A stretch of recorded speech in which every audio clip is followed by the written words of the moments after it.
बिस्मिल्लाहिर्रहमानिर्रहीम। अस्सलाम वालेकुम फ्रेंड्स, उम्मीद है आप खैरियत से होंगे। आप देख रहे हैं फाइनेंस एक्सपर्ट। अगर आप बिजनेस पर्सन हैं तो ये वीडियो आपके लिए है। रिटर्न की वर्किंग करने से पहले आपने ये वीडियो लाजमी देख लेनी है। अगर आप बिजनेस पर्सन हैं, आपकी शॉप है, आप ऑनलाइन काम कर रहे हैं, आपकी छोटी सी फैक्ट्री है, आप सर्विस प्रोवाइडिंग का बिजनेस करते हो, लाइक आपका हॉस्पिटल है, बुटीक है, होटल है, ये वीडियो बिजनेस पर्सन्स के लिए है। बिजनेस पर्सन अपनी रिटर्न की वर्किंग करने से पहले अगर ये डॉक्यूमेंट्स अपने पास नहीं संभाल के रखेंगे तो उनकी रिटर्न जो है वो गलत फाइल हो जाएगी, बाद में नोटिस के चांसेस बढ़ जाएंगे, फिर वो रिवीजन करने की तरफ जाएंगे और रिवीजन भी नहीं होगी। तो अभी ध्यान से अगर इस वीडियो को देख के काम करेंगे तो इंशाल्लाह आपको प्रॉब्लम नहीं होगी। तो चलें स्टार्ट करते हैं। देखिए जी, सबसे पहले तो जब आपने अपनी टैक्स की वर्किंग स्टार्ट करनी है तो आपने अपनी बैंक स्टेटमेंट्स जो है वो सारी लाजमी ले लेनी है। देखिए, बैंक स्टेटमेंट्स तो हर बंदे के लिए ज़रूरी होती है। सैलरी पर्सन है या स्टूडेंट्स हैं, उनके लिए आप कह लें कि कंपलसरी नहीं है, ज़रूरी नहीं है। लेकिन जो बिजनेस पर्सन है ना, आप तो समझ रहे हैं कि आपके लिए 100% ज़रूरी है कि हर साल की बैंक स्टेटमेंट आपने अपने फाइल में लाजमी लगाई हो।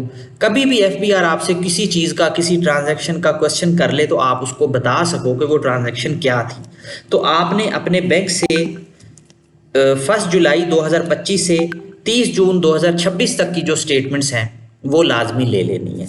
इसके बाद आपने क्या करना है, जो आपके बिजनेस प्रेमिसेस है, जहाँ पे आप अपना बिजनेस कर रहे हो, आपका गोदाम है, आपकी शॉप है, आपकी फैक्ट्री है, जो जो बिजनेस करने की जगह है, वहाँ पे जो भी आपके बिजली के मीटर लगे हैं, गैस के मीटर लगे हैं, इंटरनेट का कनेक्शन है, आपने उनके बिल संभाल के अपनी फाइल में लगा लेने हैं। वो लाजमी आपने लगाने हैं। फिर आपने क्या करना है कि जितने भी आपके बिजनेस के एक्सपेंस होते हैं, देखिए जो फैक्ट्रीज होती हैं उनमें तो नॉर्मली एचआर डिपार्टमेंट होता है। एचआर डिपार्टमेंट ना हो तो उन्होंने कोई एक पर्सन रखा होता है जो एडमिन को और एचआर को देख रहा होता है। तो आपने अपने सारे साल के जो एक्सपेंसेस होते हैं उनका हिसाब पहले करना है कि मैंने सैलरी कितनी दी थी, मेरे ऑफिस का टोटल एक्सपेंस कितना था, मेरा मेस का एक्सपेंस कितना होता है। फिर ठीक है, ये सारे जो आपके एक्सपेंसेस होंगे उसकी आपने जो वर्किंग करनी है वो रिटर्न फाइलिंग करने से पहले एक पेज पे लिख लेनी है। फिर इसके अलावा जो मोस्ट इंपॉर्टेंट चीज़ है, आपने बिजनेस के लिए जहाँ से भी परचेजिंग की हुई है, देखें अगर आपकी शॉप है तो आप माल कंपनियों से ले रहे होगे। अगर आप ऑनलाइन दराज पे, शॉपिफाई पे या अपनी वेबसाइट पे चीज़ें सेल कर रहे हो तब भी डेफिनेटली आपने सामान तो कहीं से लेना होगा। आपका फेसबुक पे पेज है, आप वहाँ पे जो है चीज़ें सेल कर रहे हो तो डेफिनेटली आपने वो चीज़ें कहीं से तो बाय की है ना। तो आपने उसका पूरा हिसाब रखना है कि आपने जहाँ जहाँ से चीज़ें परचेज की हैं उसके बिल्स ये हैं और उनकी जो पेमेंट्स आपने की हुई है वो ये है। और कोशिश यही करें, जैसे मैं अपनी वीडियोस में बताता हूं, कि आपने जो भी परचेजिंग की है उसकी पेमेंट आपने बैंक अकाउंट से करनी है, चेक टू चेक, मतलब चेक के थ्रू करनी है। कोशिश किया करें कि कैश को अवॉइड किया करें। जितनी भी बल्क परचेजिंग हो अपने बैंक टू बैंक करें, उसकी पेमेंट जो है वो जो आपका सप्लायर है डायरेक्ट उसके अकाउंट में करनी है आपने।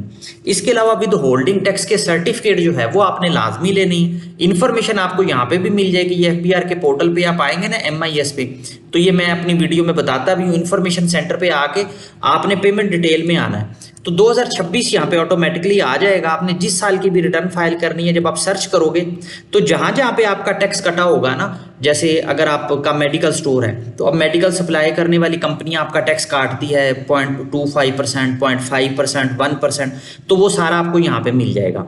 ठीक है, इसके अलावा आप अगर मोबाइल फ़ोन का बिजनेस कर रहे हो, आप कंपनीज से मोबाइल बल्क में परचेज करते हो, डिस्ट्रीब्यूटर हो, तो वो जो भी टैक्स काटेंगे वो आपका यहाँ पे शो हो रहा होगा, उसकी लिस्ट आ जाएगी सारी। ठीक है, मतलब ये कि आप अपने तरीके से देख सकते हो यहाँ पे जिस बंदे ने भी आपका टैक्स काटा होगा, जो आपका सप्लायर है, उसने जो भी टैक्स विद हेल्ड किया होगा वो यहाँ पे आपको मिल जाएगा।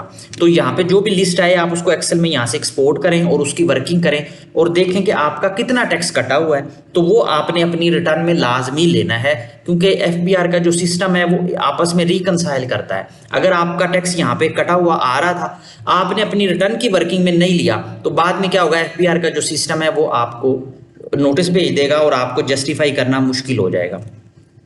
और देखें, अगर एक चीज यहाँ पे नहीं आ रही और आपको पता है कि यार इस कंपनी ने मेरा टैक्स काटा है, तो आप उसे सर्टिफिकेट लाजमी लें। यहाँ पे आ भी रही हो किसी कंपनी की, फर्ज की आप मेडिकल की जो है वो ले रहे हैं, मेडिसिन ले रहे हैं, किसी कंपनी का टैक्स यहाँ पे शो हो रहा है, ठीक है। हो सकता है पूरे साल में आपने उसको 12 लाख टैक्स पे किया हो, लेकिन यहाँ पे 10 लाख शो हो रहा हो, क्योंकि सिस्टम देर से अपडेट होता है। तो आप कोशिश करें कि अपने जो जितने भी वेंडर्स हैं जिन्होंने आपका टैक्स विद हेल्ड किया है, उनसे रिक्वेस्ट करें कि जी मुझे मेरे साल का सर्टिफिकेट बना के दे दें। वो एक पेज पे पूरी समरी बना के आपको दे देंगे। फिर आपने वही कंसीडर करना है, यहाँ से जस्ट एक दफ़ा चेक कर लें, जो सर्टिफिकेट आपको वेंडर की तरफ से मिला है उस टैक्स को कंसीडर करें और अपनी रिटर्न में आपने क्लेम करना है। ये डॉक्यूमेंट आपने रिटर्न फाइल करने से पहले अपने पास रखने हैं। ये नहीं करना कि रिटर्न फाइल करने के लिए आप बैठ जाएं, उसके बाद देखें यार मेरे पास तो चीज़ें पूरी नहीं हैं, और फिर आप हैपहैज़र्डली जल्दी से फाइल कर दें और बाद में रिवीजन करते फिरें। या आप सितंबर में फाइलिंग स्टार्ट करें, डेट लास्ट हो, टाइम खत्म हो रहा हो और आप जल्दी जल्दी फाइल करें। तो ये गलती नहीं करनी।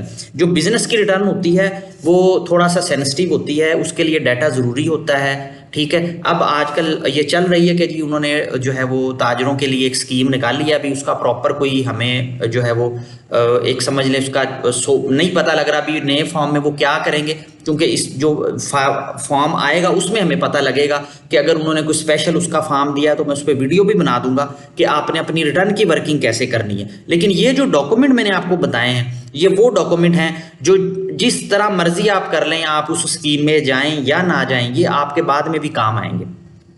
तो ये डॉक्यूमेंट आपने रिटर्न की वर्किंग से पहले अपने पास संभाल के रखने हैं, ठीक है। अगर कंसल्टेंट से करवानी है तो ये डॉक्यूमेंट कंसल्टेंट को देने हैं, उसको पता होगा मैंने क्या वर्किंग करनी है। और कोशिश किया करें कि आपको अगर कोई चीज़ समझ नहीं आ रही, कोई चीज़ क्लियर नहीं हो रही, तो मुझे कमेंट में ज़रूर बताएं। किसी टॉपिक पे वीडियो आपको आप चाह रहे हैं कि इस टॉपिक पे वीडियो, तो मुझे कमेंट में बताएं। मैं कोशिश करूंगा कि जो भी आपकी मुश्किल हो मैं वीडियो में जितना मैं बता सकता हूं, जितना मुझे पता है मैं ज़रूर बताऊं। अपना बहुत ज़्यादा ख्याल रखिएगा। Thank you. अल्लाह हाफिज़।